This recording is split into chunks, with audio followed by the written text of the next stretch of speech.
अस्सलाम वालेकुम नाज़रीन। आज हम बताने जा रहे हैं कमर दर्द का मसला और बार बार पेशाब आने का मसला। तो ये कमज़ोरी की वजूहात हैं। तो दोस्तों, आपने बुने हुए चने लेने हैं, कम अज़ कम वो आपने रोज़ाना लाजमी लेने हैं दोस्तों। और आपने वो रोज़ाना इस तरह ही खाने हैं, उसके साथ कोई चीज़ भी नहीं खानी। उसके बाद आधे घंटे के बाद आप पानी या कोई चीज़ भी और खा सकते हैं। और दोस्तों, आपका कमर का दर्द जो है वो ठीक हो जाएगा। गर्दन भी दर्द कर रहा हो तो वो भी ठीक होएगा।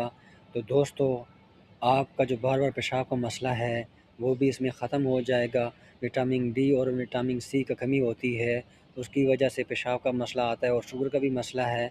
तो मेरा मशवरा यही है कि पहले आप डॉक्टर से रुजू करें, उसके बाद बुने हुए चने अगर आप खाएँगे नुकसानदेह नहीं हैं, वो आप इस्तेमाल कर लें। और दोस्तों, मेरी ये रिक्वेस्ट है कि चैनल को भी ज़रूर सब्सक्राइब करें। दुआओं में याद रखें।